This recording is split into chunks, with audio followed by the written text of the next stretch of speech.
बिस्मिल्लाहिर्रहमानिर्रहीम, अस्सलाम वालेकुम। मैं हूं ईसा नकवी। आज ईद का तीसरा रोज़ है। इस दौरान मैं वीडियोज़ नहीं कर रहा था, तो सबसे पहले तो तमाम देखने वालों को, तमाम सुनने वालों को बहुत बहुत ईद मुबारक।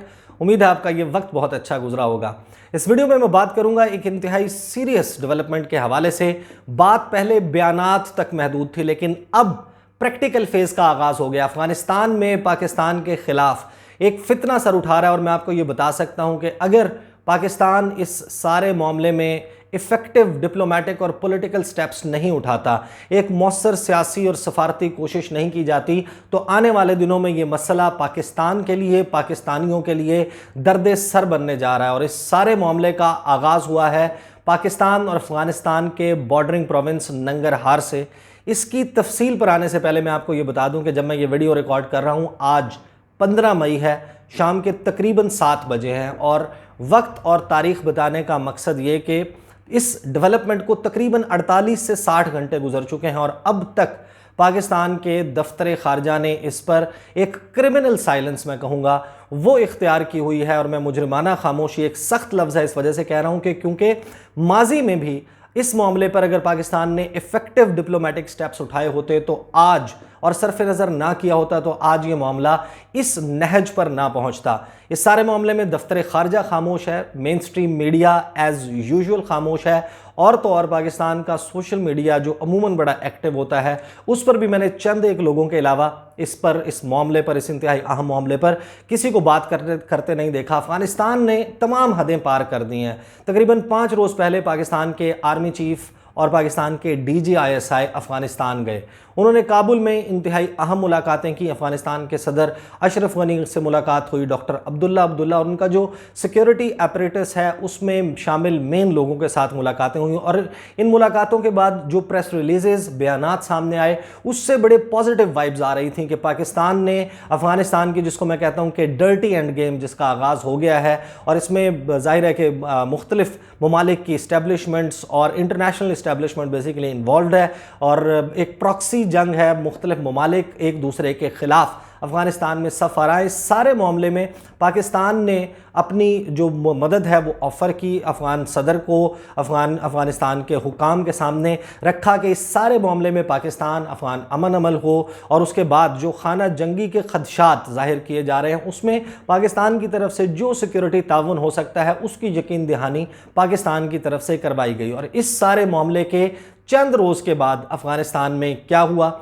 इस सारे मामले पर आपको मालूम है तकरीबन अप्रैल की 16 या 17 तारीख थी, मैंने एक वीडियो की थी जिसमें मैंने बताया था कि एक बड़ा नोटोरियस कैरेक्टर है हमदुल्ला मोहिब तकरीबन 38 साल एक अफ़गान बाशिंदा है। ये 1983 में पैदा हुआ। इसका कुछ वक्त पाकिस्तान में गुजरा है, पेशावर में एक अफ़गान पनाह गुज़ीन के तौर पर, और यहाँ पर इसने कुछ तालीम भी हासिल की। फिर ये चला गया बरतानिया के बाद इसकी एक शादी हुई है अमेरिका में, और अमेरिका के लिए अफ़गानिस्तान का ये सफ़ीर भी रहा है। अशरफ गनी के बहुत क्लोज़ तसव्वुर होता है, उनकी कैंपेन में बड़ा मेन किरदार जो है ये अदा करता रहा है ये शख्स। और इस शख्स ने रायसीना डायलॉग में पाकिस्तान के हवाले से एक बयान दिया था, जिसके बाद मैंने ये कहा था कि पाकिस्तान का दफ्तर खारजा खामोश है, और फिर पाकिस्तान की तरफ से एक बड़ा ही सॉफ्ट किस्म का बयान आया। दोनों पहले मैं आपके सामने रख देता हूँ, फिर मैं आपको बताता हूँ कि अब प्रैक्टिकल फेज़ में इस शख्स ने किस मुहिम का, किस कैंपेन का आगाज़ किया, और पाकिस्तान के हवाले से ना सिर्फ ये कि इंतहाई गलीज़, घटिया और गंदी ज़बान इस्तेमाल की है, बल्कि उस गुफ्तगू को अफ़गानिस्तान की जो नेशनल सिक्योरिटी काउंसिल है उसके ऑफिशियल ट्विटर अकाउंट से उसके क्लिप्स ट्वीट किए गए हैं, उसकी तफसीलात ट्वीट की गई हैं। मैं आपके सामने रख दूंगा, वो आप सुन लीजिएगा। पहले मैं आपको ये बता देता हूँ कि जब इसने रायसीना डायलॉग में ये गया था, तो रायसीना डायलॉग में इंडियन फॉरेन मिनिस्टर के साथ बैठकर इसने गुफ्तगू की थी। वैसे भी हमदुल्ला मोहिब जो है वो अफ़गानिस्तान के जो नेशनल सिक्योरिटी एडवाइज़र हैं, ये भारत के national security adviser Ajit Doval के साथ बड़े फ्रीक्वेंट राब्ते में रहते हैं। सब लोगों को मालूम है। कुछ लोग ये समझते हैं कि ये डायरेक्टली रॉ के इन्फ्लुएंस में काम करते हैं, और कुछ लोग जो हैं वो ये समझते हैं कि इन एक्चुअल ये CIA के लिए काम करते हैं। जो हमदुल्ला मोहिब साहब हैं, इन्होंने कहा any further push would mean that there is a direct involvement by a neighbour country which can be very dangerous. Nationalistic forces in Afghanistan are very angry, upset over this. If this limit is passed, then there will be a huge problem for the said neighbor by all Afghans who are there and from within Afghanistan. There could be a huge blowback which can be disruptive for the neighbor. ये बयान दिया इन्होंने कि अफगानिस्तान, ये पूरा इनका जो है एक नैरेटिव है जो ये बिल्ड करते हैं कि पाकिस्तान अफ़गानिस्तान में स्टेबिलिटी नहीं चाहता, तालिबान को इस्तेमाल करता है। तालिबान के साथ ज़ाहिर है कि पाकिस्तान का एक माजी है, ताल्लुकात पाकिस्तान के उनके ऊपर इन्फ्लुएंस भी है, और उसी इन्फ्लुएंस को इस्तेमाल करते हुए अफ़गानिस्तान में मसाइल को हल करने की पाकिस्तान की तरफ से कोशिश की गई है। लेकिन इन्होंने ये कहा कि अब पाकिस्तान ने अगर हमारी मर्ज़ी के मुताबिक अब तालिबान के साथ ताल्लुकात ख़त्म ना किए तो फिर पाकिस्तान के लिए एक ह्यूज ब्लो बैक होगा, क्योंकि नेशनलिस्टिक फोर्सेस अफ़गानिस्तान में बहुत गुस्से में हैं। और ना सिर्फ ये नेशनलिस्टिक फोर्सेस बल्कि पाकिस्तान में मौजूद जो अफ़गान पनाह गुज़ीन हैं वो पाकिस्तान को एक बड़ा ही डिस्ट्रक्टिव किस्म का ब्लो बैक देंगे। पाकिस्तान को एक तबाहकुन नताइज का सामना करना पड़ेगा। ये स्टेटमेंट दी थी उस वक्त दफ्तर खारजा के सामने हमने ये सवाल रखा कि अफ़गान NSA इस किस्म का बयान दे रहे हैं। उसके जवाब में पाकिस्तान के दफ्तर खारजा ने इंतहाई सॉफ्ट बयान दिया था मेरे ख्याल में। उन्होंने ये कहा कि पहले तो उन्होंने अपना अफ़गानिस्तान के हवाले से पाकिस्तान की लॉन्ग स्टैंडिंग पोजीशन सामने रख दी कि हम अफ़गानिस्तान में अमन चाहते हैं, इस्तेहकाम चाहते हैं, दोनों ममालिक के अमन व इस्तेहकाम एक दूसरे के साथ लिंक्ड है। इस सारे के बाद उन्होंने ये कहा कि हमने जो अफ़गान नेशनल सिक्योरिटी एडवाइज़र हैं उनकी स्टेटमेंट देखी है, बेहतर यह है कि जो दोनों ममालिक के दरमियान चैनल्स ऑफ कम्युनिकेशन हैं वहाँ पर इस किस्म की गुफ्तगू की जाए। होना ये चाहिए था कि पाकिस्तान में जो तैनात अफ़गान सफ़ीर हैं उनको तलब किया जाता दफ्तर खारजा, उनके सामने एक प्रोटेस्ट रजिस्टर किया जाता। इसी तरह काबुल में पाकिस्तान का सफारत खाना ये मामला अफ़गान फॉरेन मिनिस्ट्री के साथ उठाता, उनके दफ्तर खारजा को जाकर ये प्रोटेस्ट रिकॉर्ड करवाता कि आपका एक गवर्नमेंट फंक्शनरी, एक इम्पॉर्टेंट ओहदे पर बैठा हुआ शख्स पाकिस्तान को धमकियां लगा रहा है भारत की ईमा पर। नहीं किया और उसका नतीजा आप देखेंगे क्या हुआ कि यही नेशनल सिक्योरिटी काउंसिल जिसके ट्विटर के ऊपर मैं ये बयान मेंशन कर रहा हूँ उसने भी पाकिस्तान और अफ़गानिस्तान के दरमियान हालिया मुलाकातों के हवाले से बहुत ही पॉजिटिव जो है वो ट्वीट्स की कि बहुत बड़े अच्छे मामलात हुए, जो ताल्लुकात हैं उसमें बेहतरी के लिए बात हुई। अब हुआ क्या इन मीटिंग्स के बाद, और जो हमदुल्ला मोहिब हैं वो भी इन मुलाकातों में शरीक थे। इन मुलाकातों के बाद ईद की छुट्टियों में इनका आबाई सूबा भी जो है वो नंगरहार है, जलालाबाद के साथ ही एक ज़िला है खोगियानी, उससे ये ताल्लुक़ रखते हैं। इन्होंने दौरा किया तकरीबन 3 रोज़ के लिए। ये 13 मई को वहाँ पर पहुँचे और 13 मई को आने का इनका मकसद ये था कि वहाँ पर जो अफ़गान पॉलिटिशियंस हैं, जो उनके मेंबर्स हैं पार्लियामेंट के, जो उनकी सिविल सोसाइटी के लोग हैं, जो वहाँ पर मीडिया के नुमाइंदे हैं और जो मिलिट्री के हुकाम हैं, उनसे ये अफ़गानिस्तान की नेशनल सिक्योरिटी के हवाले से बातचीत करेंगे।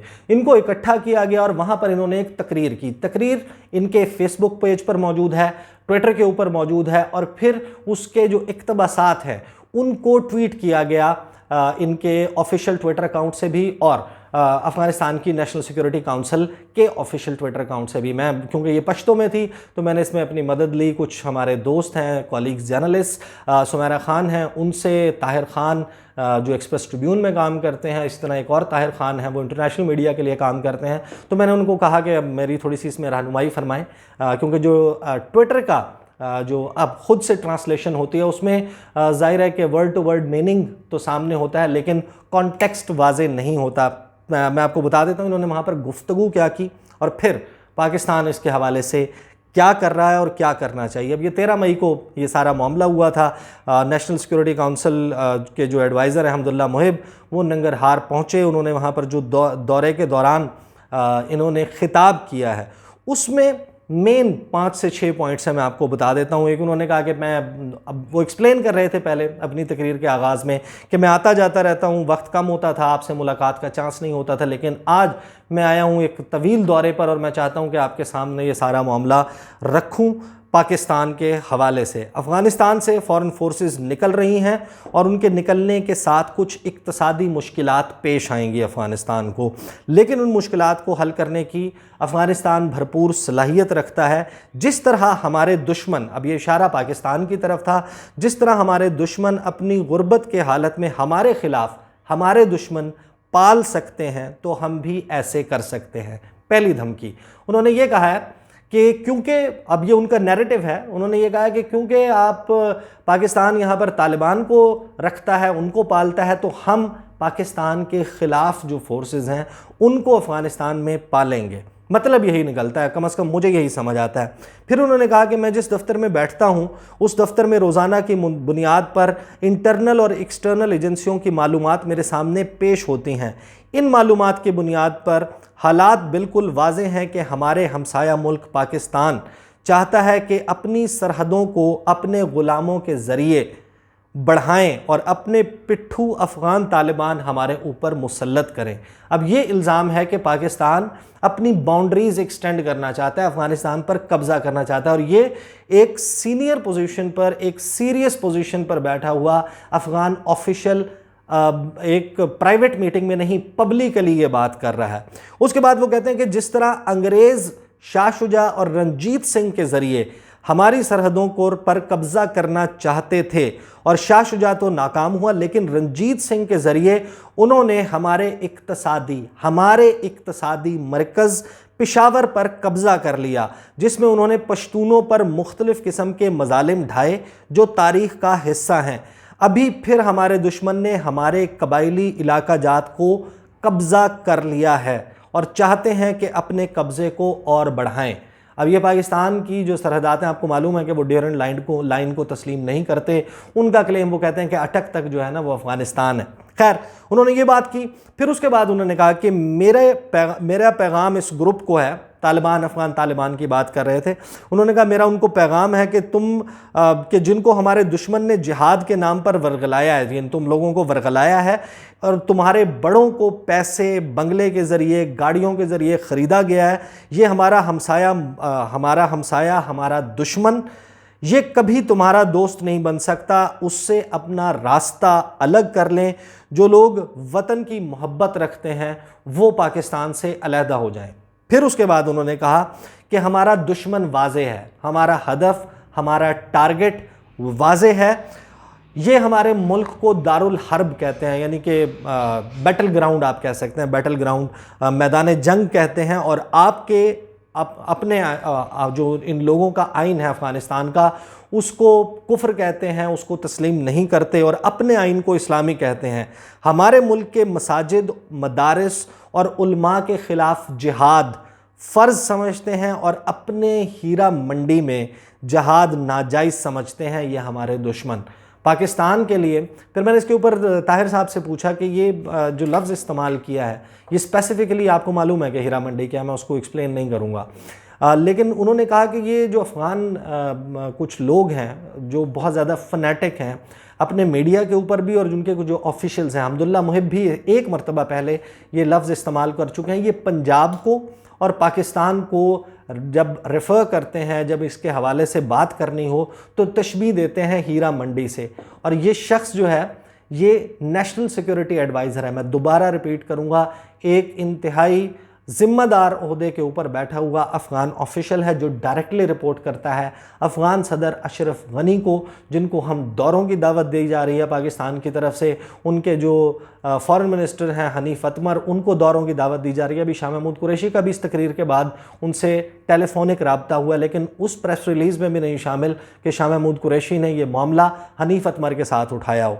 पाकिस्तान को हीरा मंडी के साथ तशबीह दी इस शख्स ने। उसके बाद जब फ़ॉरेन फोर्सेस अफ़गानिस्तान में अफ़गान गरीब आवाम की मदद के लिए आए तो उन पर हमले के दौरान फिर ये अपना पूरा वो बिल्ड करते हैं कि ये लोग उनको अटैक नहीं करते, पाकिस्तान में जाकर अटैक नहीं करते अमेरिकन फोर्सेस को। यहाँ पर इनको जो है वो बहुत जिहाद याद आ जाता है, यहाँ पर आकर ये जिहाद करते हैं और इस किस्म के हमले करते हैं। फिर पाकिस्तान के हवाले से, पाकिस्तान के डिप्लोमेट्स के हवाले से इन्होंने गुफ्तगू की। फिर उन्होंने कहा कि, और बहुत इंपॉर्टेंट है ये समझना, उन्होंने कहा कि हमारे दुश्मन मुल्क के ख़िलाफ़ अपने अंदर से इन जुल्मों के ख़िलाफ़ तहरीकें उठ चुकी हैं। PTM का तज़किरा किया। फिर उन्होंने कहा कि पश्तून तहफ़्फ़ुज़ मूवमेंट इनके मज़ालिम के ख़िलाफ़ उठी और अली वज़ीर उनके मज़ालिम की वजह से जेल में बंद है। बहुत तकलीफ़ हुई हम्दुल्ला मुहिब को कि अली वज़ीर जो हैं या PTM उसके हवाले से कोई पाकिस्तान की रियासत कुछ इक़दाम उठा रही है। फिर उन्होंने कहा बलूचिस्तान में बलोच इनके मज़ालिम के ख़िलाफ़ लड़ रहे हैं, सिंध में MQM, और पंजाब के अंदर से भी अब इन मज़ालिम के ख़िलाफ़ आवाज़ें उठना शुरू हो गई हैं। मेरा ख़्याल है वो मियां मोहम्मद नवाज शरीफ और उनकी जमात के हवाले से बात कर रहे थे। और फिर उन्होंने कहा कि ये जालिम मुल्क यानी कि पाकिस्तान पस्ती और शिकस्त की तरफ जा रहा है। ये गुफ्तगू की हम्दुल्लाह मुहिब ने पाकिस्तान के हवाले से, और अब तक तकरीबन 48 से 60 घंटे, 13 मई को ये ख़िताब था, आप जाकर देख सकते हैं 48 से 60 घंटे गुजर चुके हैं, पाकिस्तान की तरफ से इसके ऊपर कोई मजम्मती बयान नहीं आया। पाकिस्तान में होना ये चाहिए था कि सेक्रेटरी ख़ारजा सुहेल महमूद साहब ख़ुद तलब करते अफ़गान सफ़ीर को, यहाँ पर उनके हाथ में एक एहतजाजी मरासला पकड़ाया जाता कि ये मीटिंग हुई थी, हमने आप लोगों को इनवाइट भी किया है, एक बायलैटरल मैकेनिज़्म मौजूद है किसी भी हवाले से। यहाँ पर इस सारी तकरीर के दौरान हम्दुल्लाह मुहिब ने एक काम और किया। इन्होंने जो वहाँ पर मौजूद लोग थे उन्हें कहा कि एक कैंपेन का आगाज़ किया जाए। वो कैंपेन ये होगी कि जो मौलवी हजरात हैं वो मसाजिद से अपने मुक्तदियों को, इसी तरह जो स्कूल हैं, स्कूल में अपने जो टीचर्स हैं वो अपने स्टूडेंट्स को, इसी तरह मीडिया के ज़रिए और सोशल मीडिया पर तमाम लोग जाकर पाकिस्तान के हवाले से बात करें, लिखें। मैं आपको एग्जैक्ट ट्रांसलेशन बता देता हूँ, ये मैं मिस आउट कर गया, जिसमें मैं पढ़ रहा था मैं स्किप कर गया, ये बहुत इंपॉर्टेंट पॉइंट है। इन्होंने जो है वो इसी गुफ्तगू के दौरान 3 से 4 मज़ीद बातें की। उन्होंने कहा कि अभी करना क्या चाहिए, आइए हमारे इस हमसाया दुश्मन मुल्क के ख़िलाफ़ एक कौमी तहरीक शुरू करें और लोगों के जहनों को उस दुश्मन की दुश्मनी से रोशनास कराएं।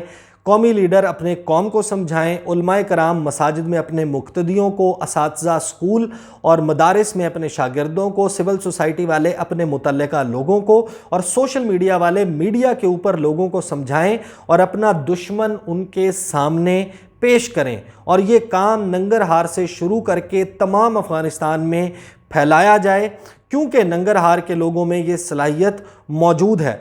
फिर साथ ही उन्होंने कहा कि जो पाकिस्तान के मिज़ाइल्स हैं, गौरी मिज़ाइल, उसके ऊपर शेर शाह सूरी का कहा कि उसको ये अपना लीडर समझते हैं, हमारे बगैर ये कुछ नहीं है और भारत को भी हमारे नाम से डराते हैं। अब इस किस्म की जहर आलूद तकरीर अफ़गानिस्तान के नेशनल सिक्योरिटी एडवाइज़र की तरफ से की गई।